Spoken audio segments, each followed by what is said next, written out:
खाना खजाना देखने वालों को संजीव कपूर का प्यार भरा नमस्कार।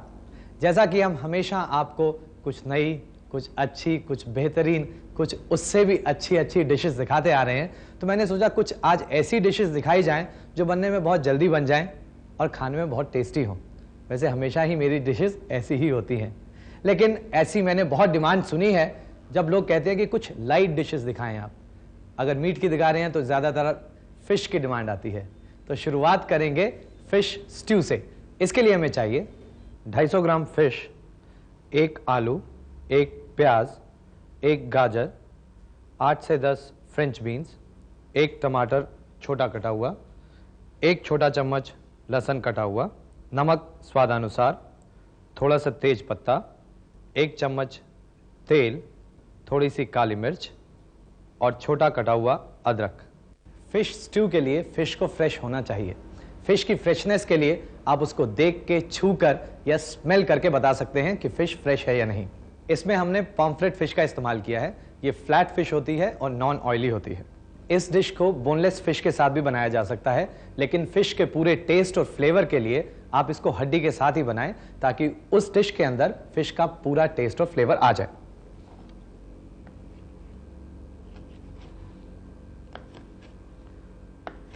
फिश के पीसेस को करीब 1 इंच के टुकड़ों में काट लें।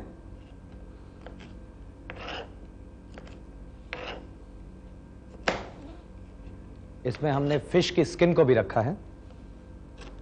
अब एक बर्तन के अंदर थोड़ा सा तेल लेकर उसमें हम गार्लिक को थोड़ा सा भूनेंगे। जब तेल गर्म हो जाए उसके अंदर गार्लिक डालें।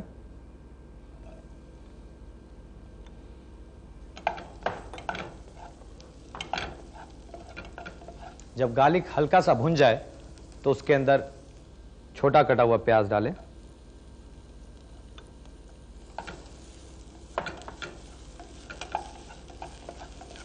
और इसके साथ इसमें तेज पत्ता डालें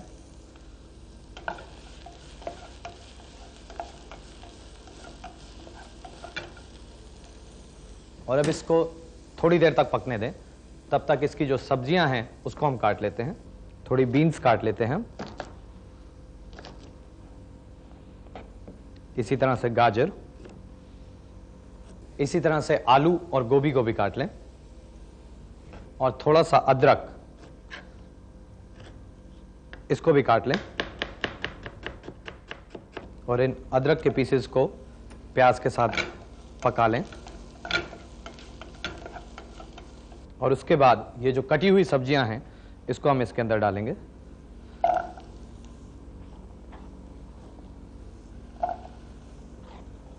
और अब इसके बाद इसमें पानी डाल दें।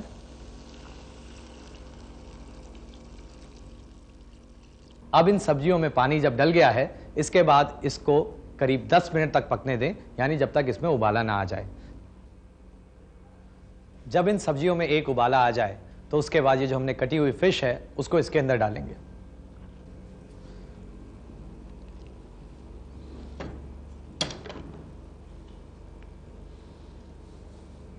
और इसके साथ ही इसमें छोटा कटा हुआ टमाटर हम डालेंगे। वैसे आमतौर पर टमाटर का इस्तेमाल नहीं किया जाता है, लेकिन टमाटर और फिश का जो कॉम्बिनेशन है, जो टमाटर की खटास है, वो इसके अंदर काफ़ी अच्छी जाती है, तो इसलिए हमने इसमें टमाटर का इस्तेमाल किया है। अब इसके बाद इसमें हम नमक डालेंगे। इस डिश के लिए आप चाहें तो फिश स्टॉक का भी इस्तेमाल कर सकते हैं। फिश स्टॉक को बनाना बहुत आसान है। आप चाहें तो फिश का हेड, फिश की स्किन, फिश की बोन्स जो बची हुई रहती हैं, आप हमेशा फेंक देते हैं, उसको खूब सारे पानी में करीब 20 से 25 मिनट तक उबाल लें और उसके बाद उसे छान लें। फिश स्टॉक तैयार हो जाएगा। इसमें थोड़ा सा फ्रेश पेपर डालेंगे। इस डिश में आप चाहें तो प्रॉन्स का भी इस्तेमाल कर सकते हैं, चाहें तो इसी फिश के साथ भी प्रॉन्स को ऐड कर सकते हैं। आप चाहें तो इसके अंदर क्रैब्स भी डाल सकते हैं, आप चाहें तो इसके अंदर मसल्स भी डाल सकते हैं। यानी कि फिश स्ट्यू में ज़रूरी नहीं है कि सिर्फ एक ही किस्म की मछली का इस्तेमाल हो, आप चाहें तो कई कॉम्बिनेशन ट्राई कर सकते हैं। जब इसमें अच्छी तरह से उबाला आ जाए तो इसमें हम थोड़ा सा सैफरन डालेंगे। आप चाहें तो इसमें सैफरन नहीं भी डालें, लेकिन सैफरन से एक अच्छा टेस्ट, एक अच्छा फ्लेवर आ जाता है और इस डिश के अंदर रिचनेस आ जाएगी।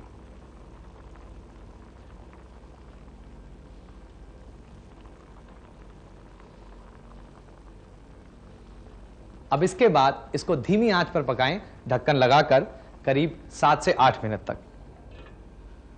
और जब आप इसे खोलेंगे तो इसमें से खुशबू आएगी केसर की, थोड़ी सी फिश की, सब्जियों की, यानी कि आप चाहें तो एक कंप्लीट मील तैयार कर सकते हैं एक ही डिश में, फिश स्ट्यू में।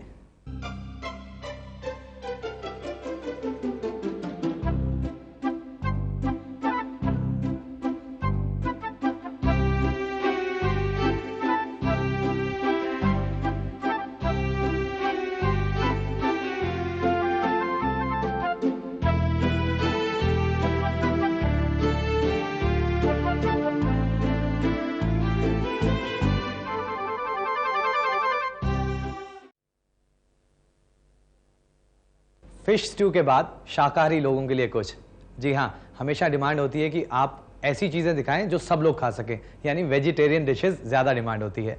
उन्हीं लोगों के लिए है ये डिश। लेकिन इसके बाद की डिश आज की स्पेशलिटी है चॉकलेट पुडिंग।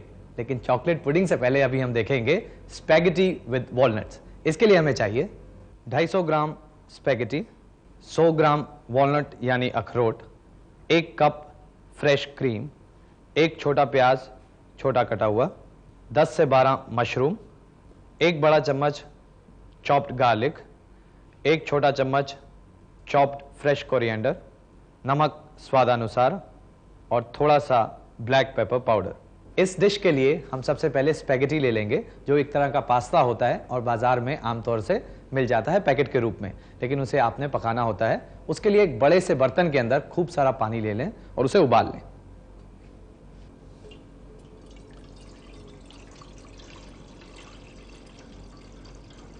जितनी भी हाई स्टार्च चीज़ें होती हैं उनको हमेशा आप ठंडे पानी के साथ उबालें, यानी कि पानी और इन सब चीज़ों को इकट्ठा उबलना चाहिए। इस पानी के अंदर स्पैगेटी को डालकर उबाला दें। इसमें थोड़ा सा नमक डाल लें। जब भी लोग पास्ता को पकाते हैं तो कई बार उन्हें दिक्कत आती है, क्योंकि ये कई बार चिपक जाता है। यदि आप इसको ज़्यादा उबाल देंगे तो चिपक भी सकता है, इसलिए इसको थोड़ा सा कम पकाना चाहिए। जब तक ये पकता है इसकी हम सॉस को तैयार कर लेते हैं। सॉस बनाने से पहले सॉस के अंदर इस्तेमाल किया जाने वाला अखरोट यानी वॉलनट, उसको हम थोड़ा सा भून लेंगे, क्योंकि भूनने से उसका जो फ्लेवर है, थोड़ा टेस्ट है, वो अच्छा हो जाएगा। इसको हमने ड्राई रोस्ट करना है। एक पैन के अंदर तेज आंच पर इसको भून लें, और इसको हमने ज़्यादा भी नहीं भूनना है, क्योंकि ये इस तरह से ग्रेट किया हुआ छोटा कटा हुआ जो अखरोट है, यदि आप उसको ज़्यादा भूनेंगे तो एक तो वो जल सकता है और दूसरा उसके अंदर जो ऑयल्स हैं वो निकल सकते हैं। जब भी कोई आप पास्ता पकाएं तो उसको खूब सारे पानी में उबालना चाहिए। जैसे स्पैगेटी हो गई, मैक्रोनी हो गई, वो इसलिए क्योंकि जो उसमें एक्सेस स्टार्च रहता है वो धुल जाना चाहिए और उसकी वजह से वो एक दूसरे से चिपकेगा नहीं। और अब एक पैन के अंदर थोड़ा सा तेल या मक्खन ले लें, और अब इसके अंदर हम गार्लिक और प्याज को थोड़ा सा भूनेंगे।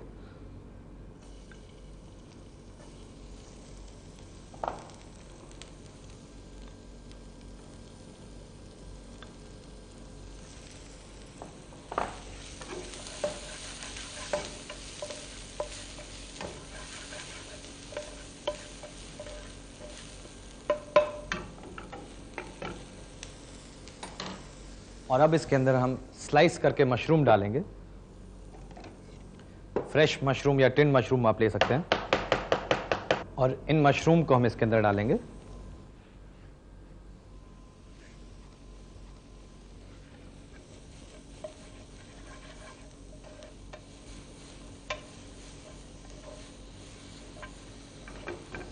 अब इसके अंदर हम फ्रेश क्रीम डालेंगे।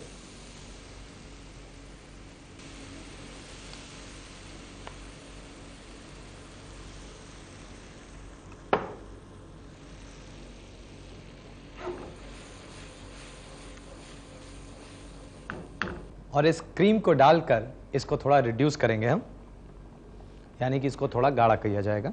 अब ये स्पैगेटी कुक हो गई है। आप चाहें तो इसके अंदर थोड़ा सा तेल डाल सकते हैं।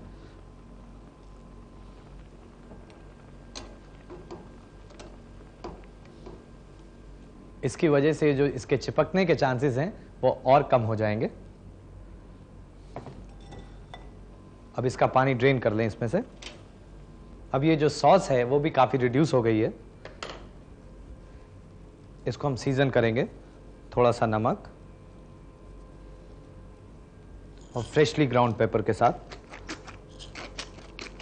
और इसके अंदर डालेंगे ये जो हमने स्पेगेटी पकाई है उसको।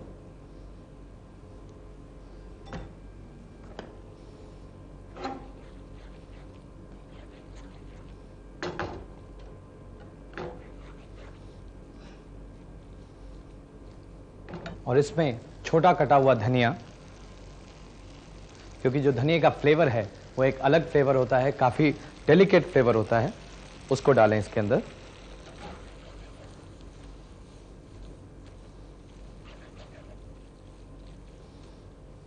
और लास्ट में फिनिश करने से पहले थोड़ी सी फ्रेश क्रीम और डालें।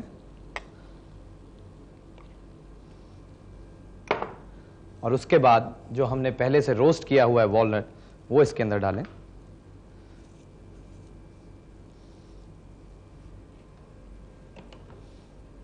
इनको अच्छी तरह से मिक्स कर लें।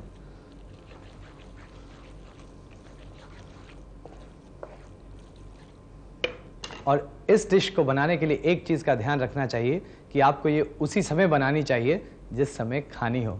ऐसा नहीं कि पहले इसको बना के रख लें और बाद में खिलाएं, तब मज़ा नहीं आएगा।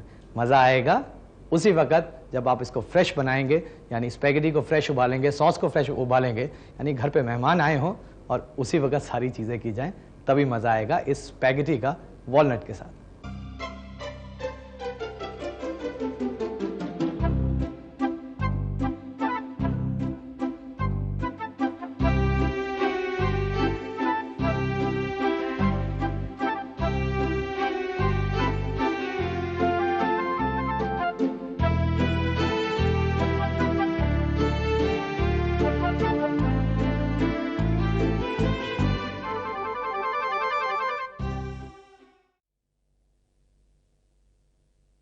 जैसे कि मैंने आपको बताया था कि आज के एपिसोड में हम आपको एक ऐसी डिश दिखाएंगे जो आपको बहुत पसंद है, और वो डिश है चॉकलेट पुडिंग। बहुत ही आसान तरीका है। इसके लिए हमें चाहिए 100 ग्राम मक्खन या मार्जरीन, 100 ग्राम मैदा, 1 टीस्पून बेकिंग पाउडर, 2 अंडे, 50 gram grated chocolate, 25 gram cocoa powder, और सॉस के लिए 1 tablespoon instant coffee powder, 1 tablespoon cocoa powder, आधा लीटर दूध, 50 ग्राम कैस्टर शुगर, 25 ग्राम मक्खन और 25 ग्राम मैदा। इस डिश के लिए जो मक्खन या मार्जरीन का इस्तेमाल किया जाता है उसको पहले सॉफ्ट कर दें। सॉफ्ट करना चाहें तो आप इसको माइक्रोवेव के अंदर भी सॉफ्ट कर सकते हैं, लेकिन जो माइक्रोवेव की पावर है उसको करीब आधी पावर पे रखकर 1 मिनट तक उसको सॉफ्ट करें, क्योंकि हमने इसको चीनी के साथ थोड़ा सा बीट करना है, यानी क्रीम करना है।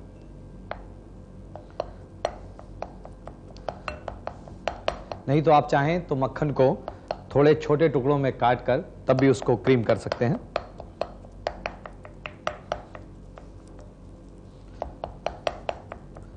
इसमें हम पहले पुडिंग को तैयार करेंगे। वैसे तो जितनी पुडिंग रहती हैं उसमें पुडिंग के अंदर दूध का इस्तेमाल होता है, लेकिन यहाँ पर हम पुडिंग के अंदर दूध का इस्तेमाल नहीं करेंगे और सॉस के अंदर दूध का इस्तेमाल किया जाएगा, ताकि जो ड्राई पुडिंग है उसको हम स्टीम करेंगे लेकिन फिर भी वो ड्राई रहेगी, उसके ऊपर से जो सॉस है उसको पोर करके खाया जाएगा। पुडिंग के लिए पहले मक्खन को सॉफ्ट कर लें और उसके बाद उसमें कैस्टर शुगर डालें। कैस्टर शुगर यानी चीनी को पीसा हुआ है, उसका इस्तेमाल कर रहे हैं। जितना मक्खन की क्वांटिटी है उतनी ही चीनी की मात्रा भी रहेगी।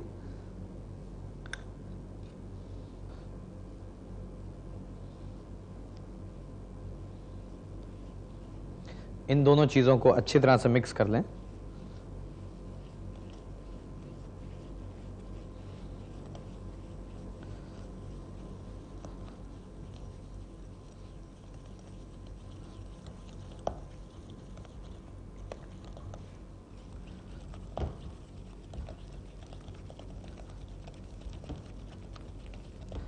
इस प्रोसेस को क्रीमिंग कहा जाता है। जब ये मक्खन और चीनी को हम इस तरह से मिक्स करते हैं तो इसको क्रीमिंग कहा जाता है।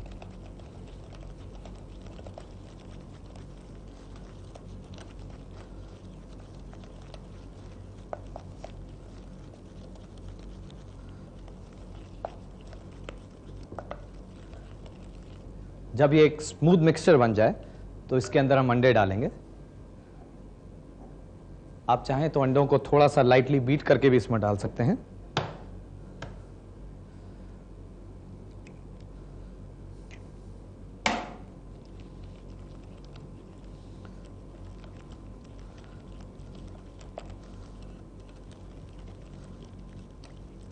जब एक अंडा अच्छी तरह से मिक्स हो जाए तो दूसरे अंडे को भी इसी तरह से मिक्स कर लें।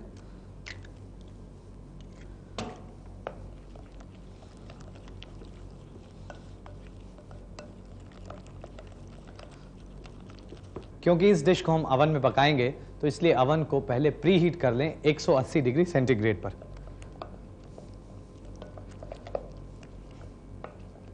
जब अंडा इसके अंदर अच्छी तरह से मिक्स हो जाए तो इसमें हम मैदा डालेंगे और साथ में डालेंगे बेकिंग पाउडर।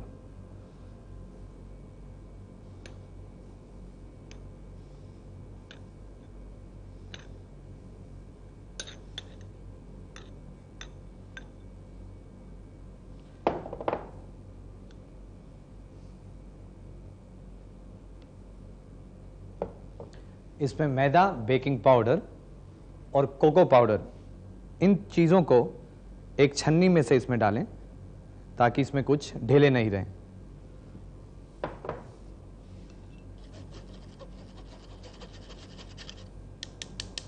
और इन चीज़ों को अच्छी तरह से मिक्स कर लें।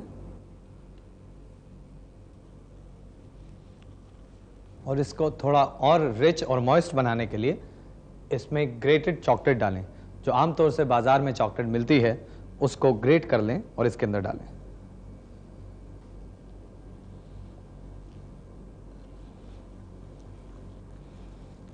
और उसके बाद इसको एक ओवन प्रूफ डिश के अंदर डालें।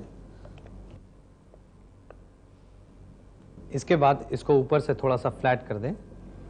क्योंकि इसके अंदर हमने अंडा और बेकिंग पाउडर डाला है तो ये ऊपर उठेगा, इसलिए ऊपर की जगह हमने खुली छोड़ी है। इसके बाद इसको हम कवर करेंगे एल्युमिनियम फॉइल के साथ। इसको हम कवर इसलिए कर रहे हैं क्योंकि इसको हम स्टीम करेंगे अवन के अंदर, यानी कि थोड़ा पानी नीचे रखकर उसके बाद इसको पकाया जाएगा ताकि पानी इसके अंदर ना चला जाए।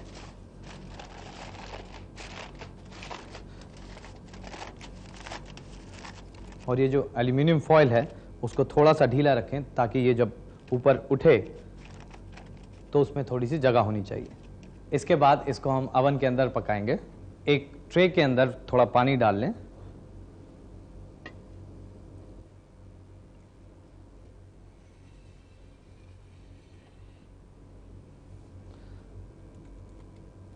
और उसके बाद इसको इसके अंदर रखें।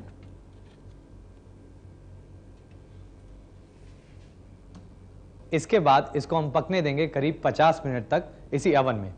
जब पकने के बाद ये थोड़ा फूल भी जाएगा और थोड़ा लाइट हो जाएगा। लेकिन इसको खाने के लिए ज़रूरी है कोई एक अच्छी सी सॉस। तो देखते हैं सॉस बनाने का तरीका।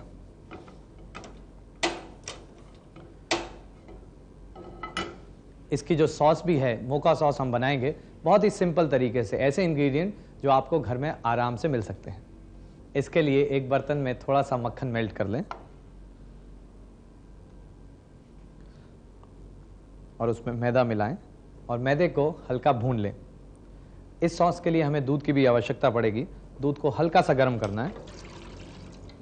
इसके लिए ज़रूरी है जो दूध है उसको हल्का गर्म होना चाहिए, क्योंकि जब आप दूध को इसमें डालेंगे अगर दूध गर्म नहीं होगा तो इसमें ढेले बन सकते हैं। वो इसलिए क्योंकि दोनों चीज़ों का अगर टेम्परेचर में फ़र्क है तो होमोजेनस मिक्सचर नहीं बनता। आप कोई भी चीज़ें देखें, अगर उसको अच्छा होमोजेनाइज करना है तो उनका जो टेम्परेचर लेवल है वो सेम होना चाहिए।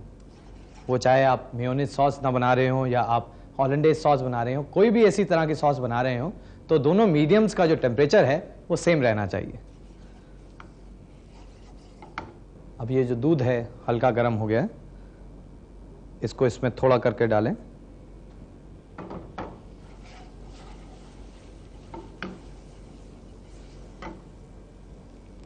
दूध को थोड़ा थोड़ा डालकर इसके साथ मिक्स करते रहें।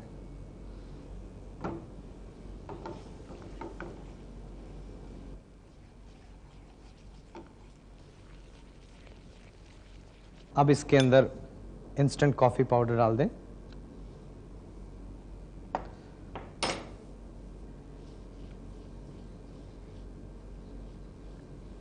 और साथ में कोको पाउडर डाल लें।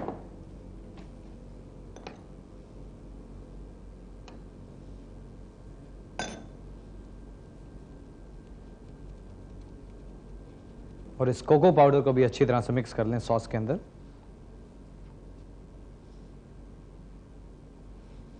और कोई मीठी सॉस बना रहे हैं तो उसके लिए कुछ मीठा होना ज़रूरी है, इसलिए इसके अंदर हम चीनी डालेंगे।